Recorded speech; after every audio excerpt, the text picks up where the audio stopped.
ahaan xanuunada ku dhaca dadka bani aadamka iyagoo ay fara badan yihiin ayaa haddana xanuunka dhimirka ku dhaca ama maskaxdu dhibaato fara badan uu ku hayaa wadankan aynu ku noolahay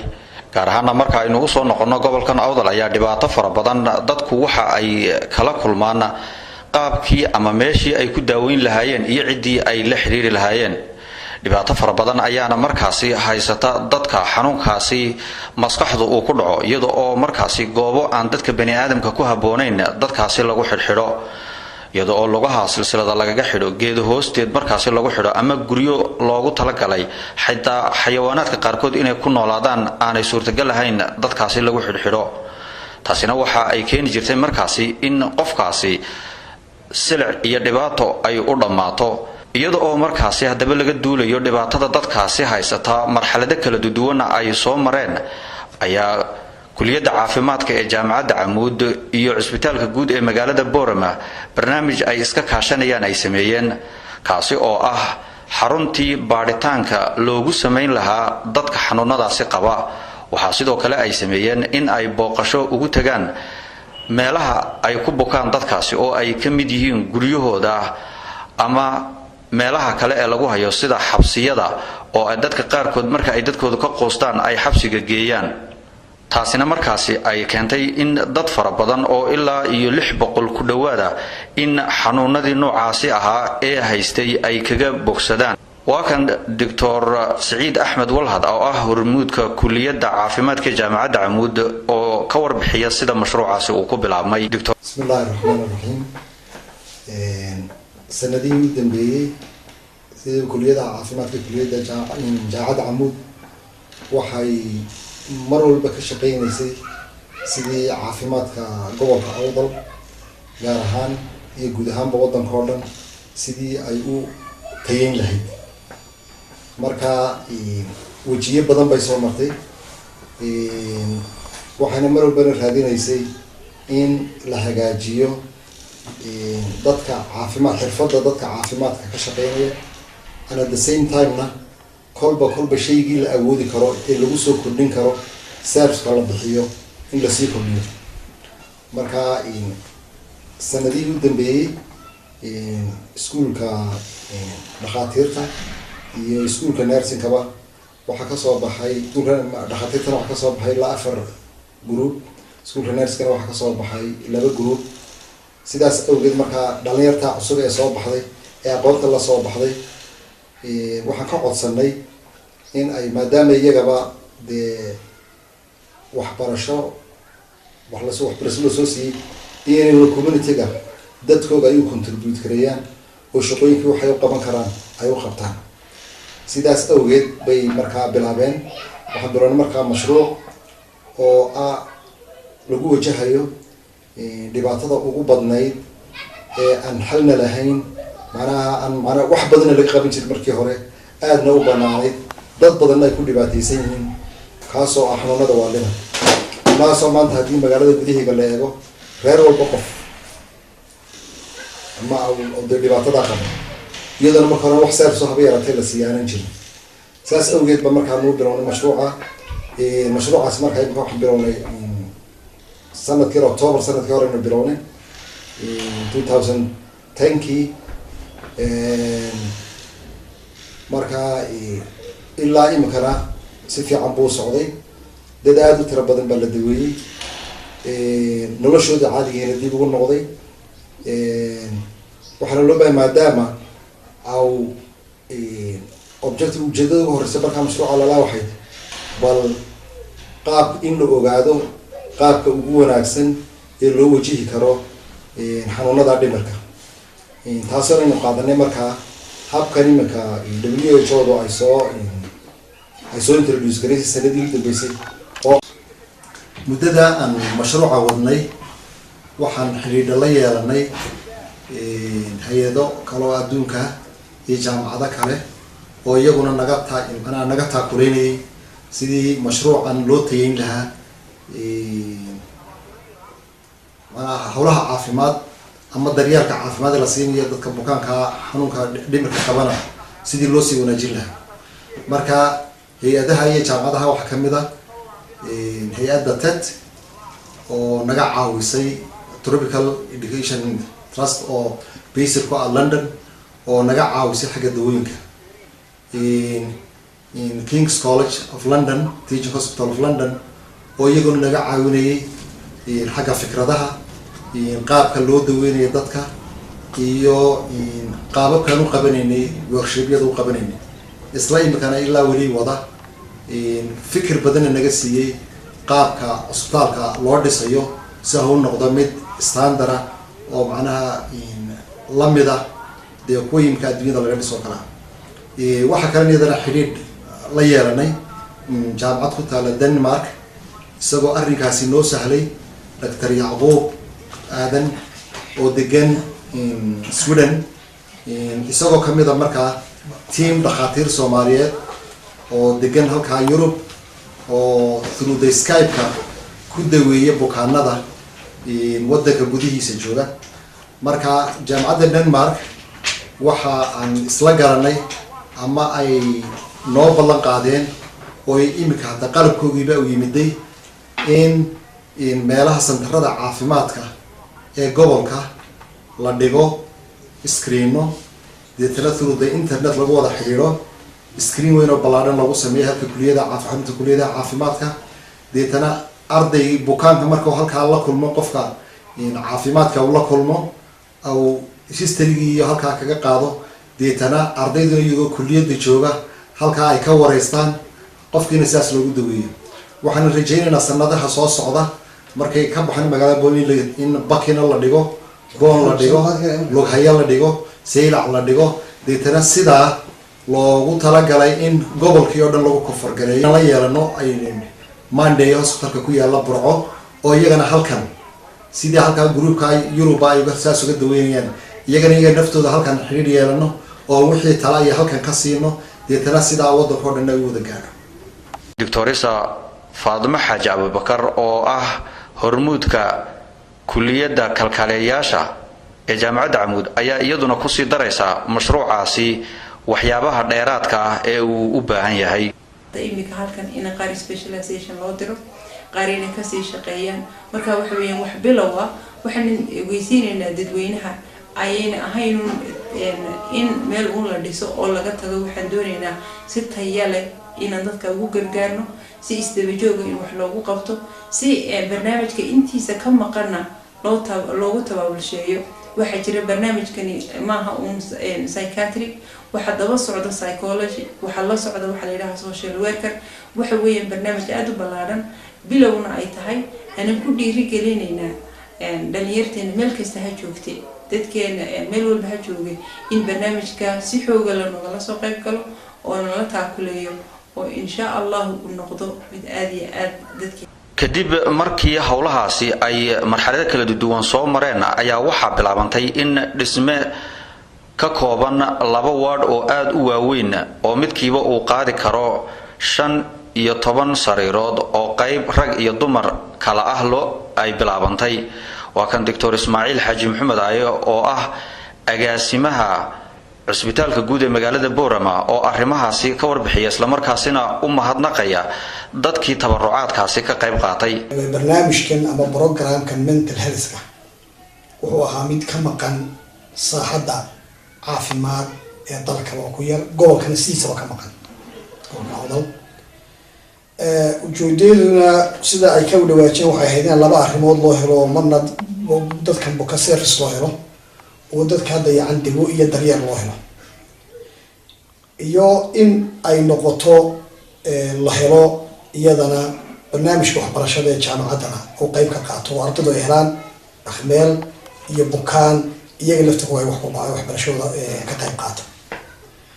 runtii sida ay soo ka soo warrameen si basic ayaa markaa loo bilaabay sanadkii u dambeeyay uu socday basic hoose oo dhan waa la dhamaystiray shaqaalihii la tababaray وحنانوينكا أما قولكا أي متقانا لنربنا إنك بورا ما حنانوينكا بورا مودن شغالو قولة تابري يا قولكا معناها هيلث فاسيلتيز كودن أما حرمة عافمات كقول كودن إن يدنا سلاس لو ذا جارسيو وحرمك السوق عافمات أي كقيم قاعدة الدعوين يو وحيابي كذا فاضي مسوقات هم الجيل كم يسوي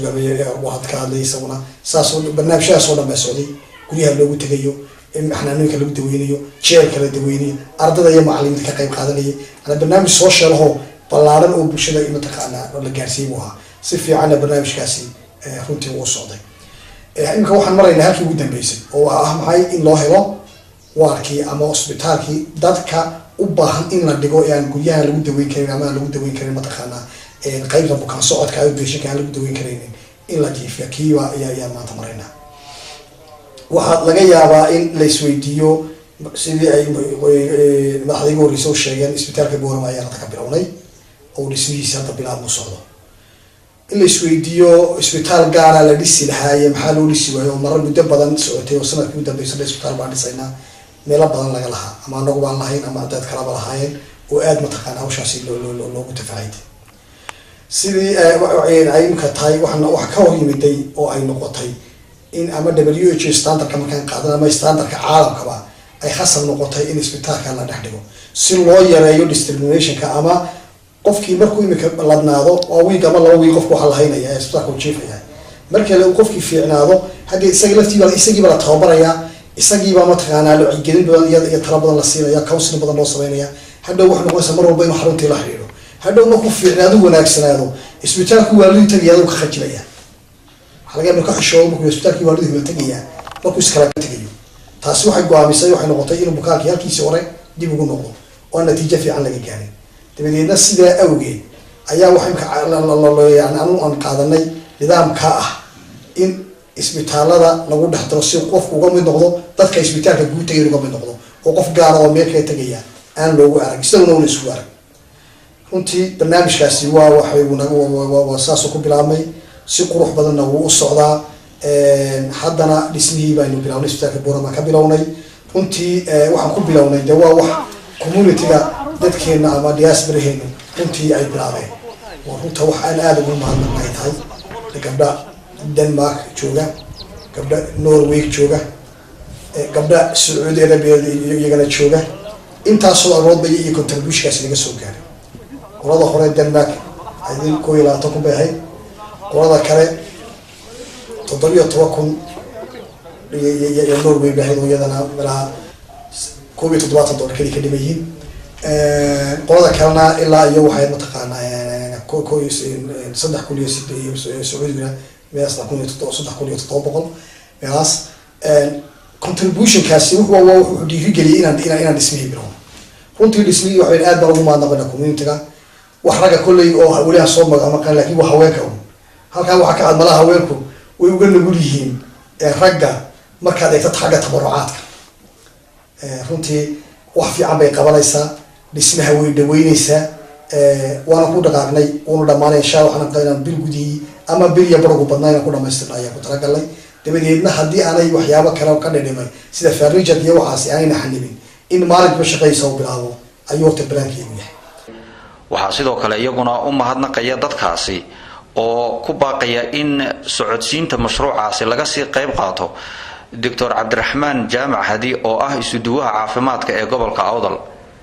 duqa magaalada Boorama Cabdiraxmaan Shidabile Bismillahir Rahmanir Rahiim halkan maanta waxaan ugu horeynba uga mahadnaqayaa dadweynaha reer Awdal ee banaanka ku nool oo weliba wada dumar aan idhaahdo haween wada ah oo qayb weyn ka qaatay baahi weyn oo dhinaca caafimaadka ahayd oo muddo ka taagnayd gobolka Awdal isbitaalka dhimirka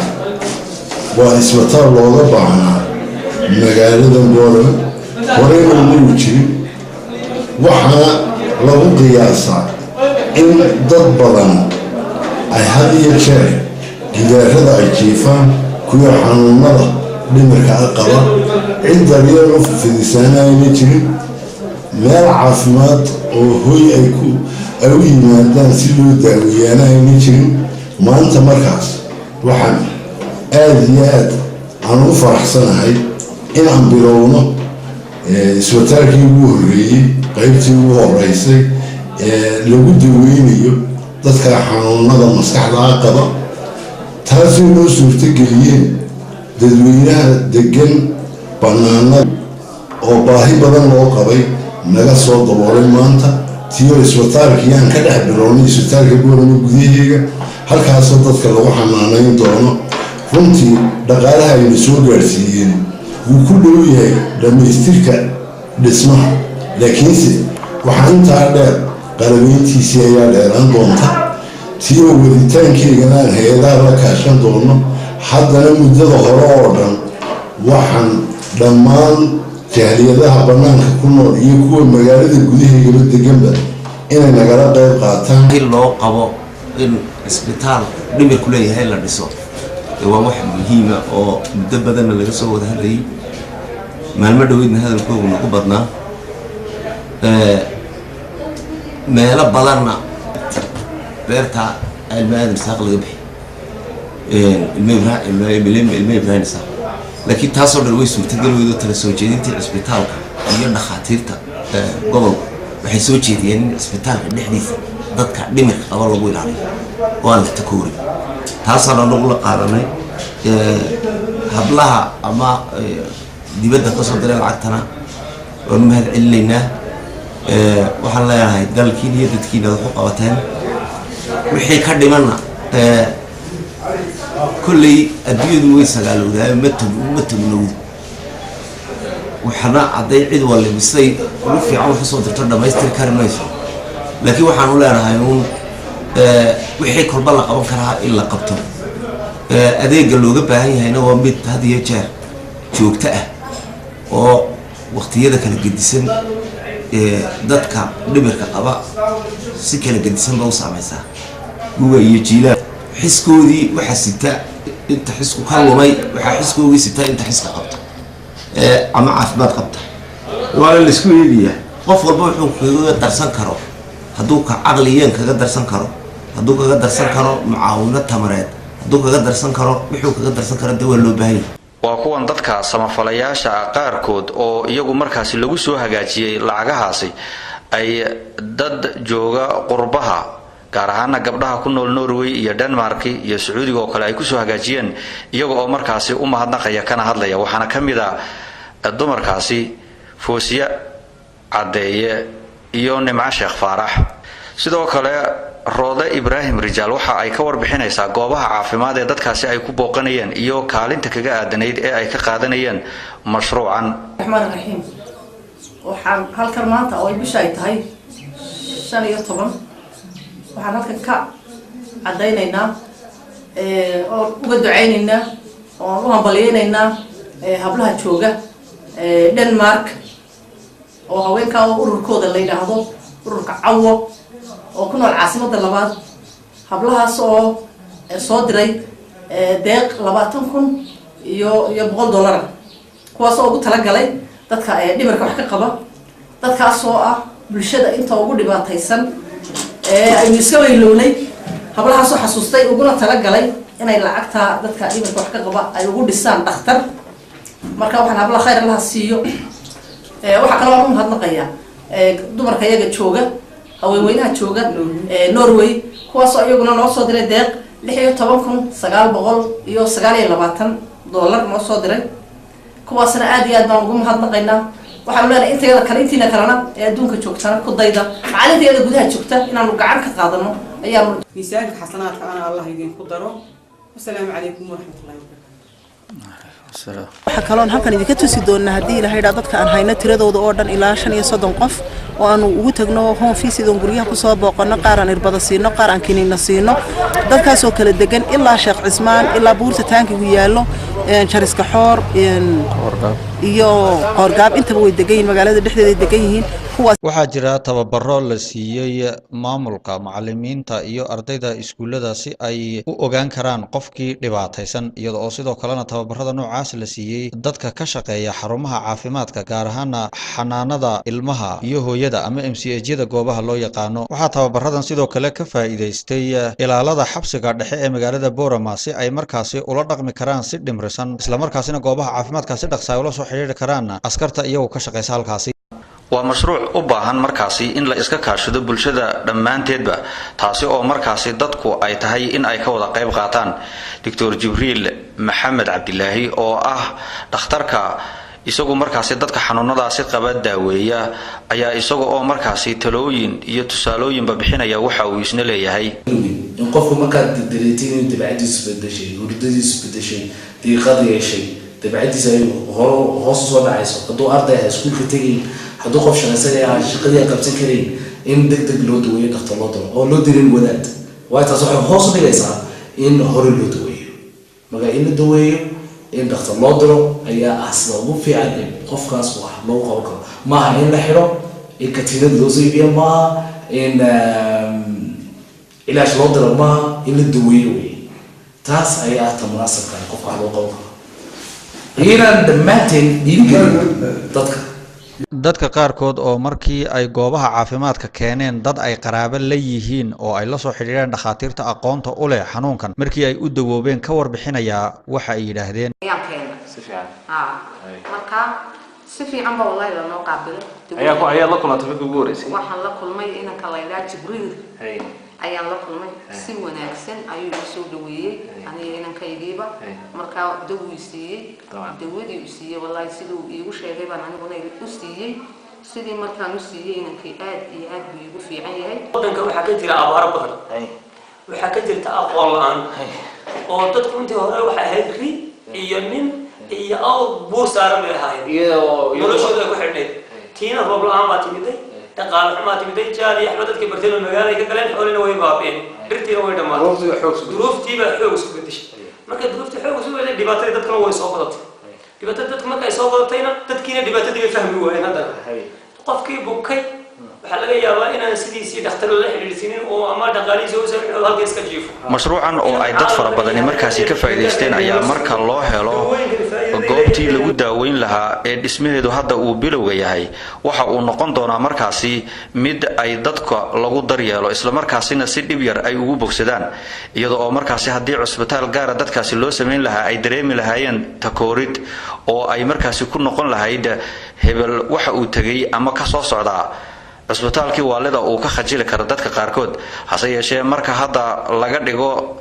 cusbitaalka lagu daweeyo guud ahaan bukaanada kala duwan qayb ka mid ah waxa ay dhib yaraynaysaa taasi inaanu qofku wax takoorida haba yaraatee dareemin iyadoo xanuunada maskaxda ku dhacana intooda faraha badan leh ay yihiin kuwo aad u fudfudud oo markaasi la daweyn karo haddaba iyadoo qof kasta ay u furan tahay inuu tabarucaadka mashruucan socda ee cusbitaalka dhimirka ee magaalada boorama lagu dhisay oo uu ka qayb qaato barnaamijkii gaarka ahaa ee aynu ku eegayna arrintaasi maanta intaas haynoo joogo